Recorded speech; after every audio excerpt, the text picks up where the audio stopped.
आज जब ये एआईसीटी ने इनिशिएटिव लिया है तो हम सब के मनों में बहुत शंका है कि ये आवश्यक भी है कि नहीं है, अगर आवश्यक है तो कितना आवश्यक है और क्या इसका वास्तव में फायदा होगा। आप ये देखिए कि 1835 में जब लॉर्ड मैकॉले ने ये व्यवस्था लागू करी जिसको मॉडर्न एजुकेशन सिस्टम बोलते हैं, तब उन्होंने भी तो सोचा होगा कि भारतीय भाषाओं को पीछे करके मैं एक अपनी भाषा को आगे ला रहा हूँ, तो ये हो पाएगा कि नहीं हो पाएगा, मन में तो प्रश्न उसके भी रहा ही होगा।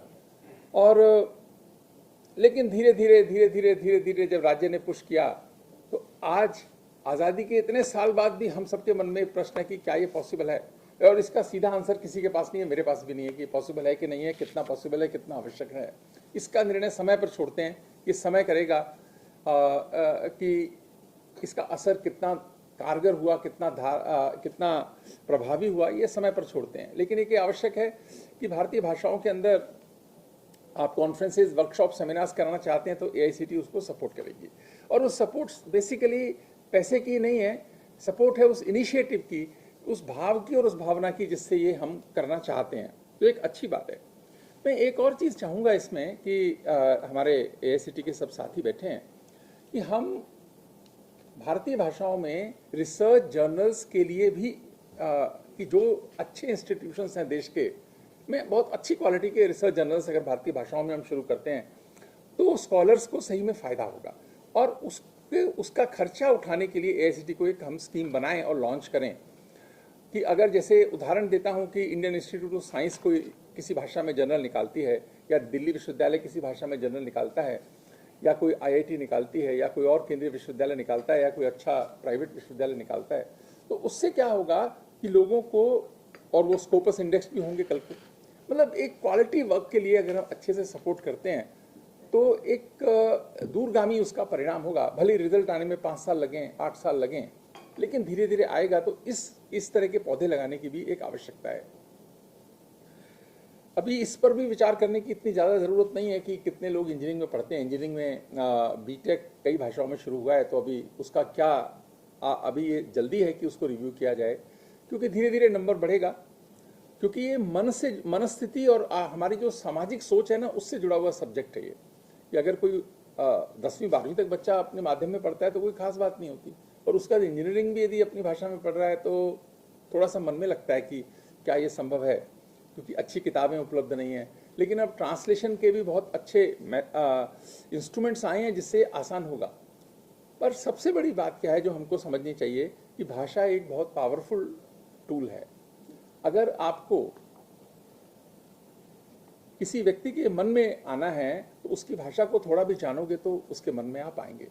मैं कई बार उदाहरण देता हूँ कि मैं 2011 में एमएस यूनिवर्सिटी बड़ौदा में वाइस चांसलर हुआ, तो बहुत लोगों के मन में प्रश्न आया कि दिल्ली से ये व्यक्ति गए हैं, कैसे चलाएंगे, क्या करेंगे, चला भी पाएंगे कि नहीं चला पाएंगे।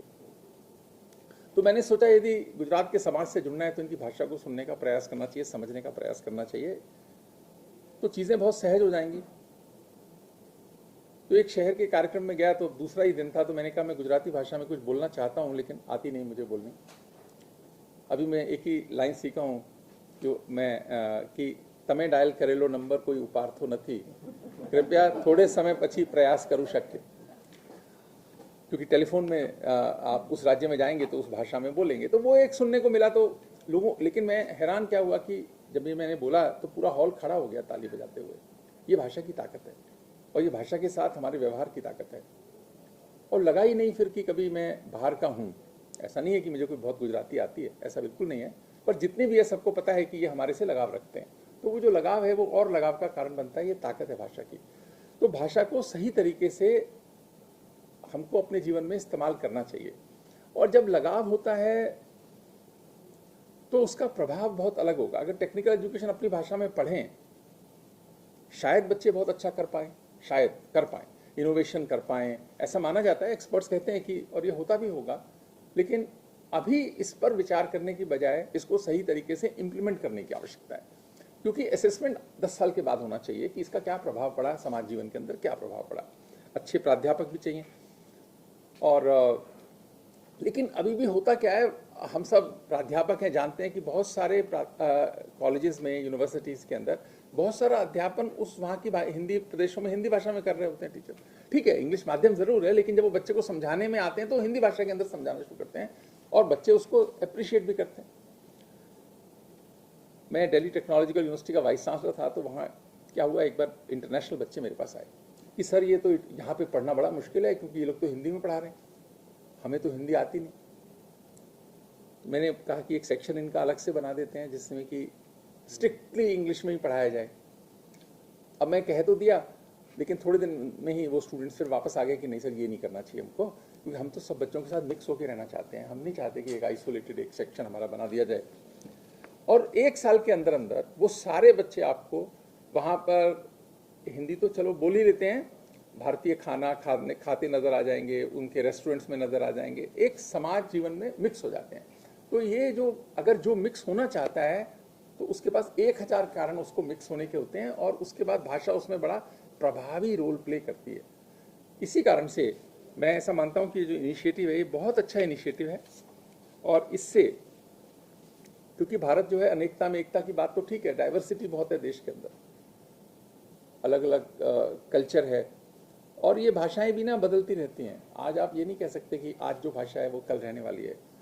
हमारे जो हिंदी भाषी प्रदेश है, सबसे पहले बहुत पॉपुलर भाषा थी ब्रिज भाषा थी, बहुत, हिंदी तो उसके बाद आई, बहुत ब्रिज के बाद आई। और आज हालत यह है कि ब्रिज मेरे ख्याल से मथुरा में थोड़े बहुत लोग बोलते होंगे, उसके आसपास के कुछ गाँवों में बोली जाती होगी, बाकी तो हिंदी का प्रभाव आया तो हिंदी बोलने लगे। एक भाषा से दूसरी भाषा निकलती चलती है, ये एक सहज प्रभाव है, और इसको सहज ही रहने देना चाहिए। अगर इसमें कोई हम हस्तक्षेप करेंगे तो क्या है, दूसरे की भावना भड़कती है, अच्छा मेरे को ये फोर्स कर रहे हैं किसी चीज़ को, उसकी कोई आवश्यकता भी नहीं है। तो इसी कारण से हम अच्छे रिसर्च जर्नल्स को प्रमोट करें, और इस तरह से जो कॉन्फ्रेंसेज होंगी उसमें थोड़ा क्वालिटी पे ध्यान दिया जाए, थोड़ा सा ऐसा ना हो कि वो एक क्या कहते हैं बाईपास रूट न बन जाए, है ना। तो उससे क्या है, भाषा में पढ़ने वाले व्यक्ति का पहले मन कैसे पक्का बनेगा, अगर उसका क्वालिटी वर्क होगा, लोगों को लगेगा क्या अच्छा।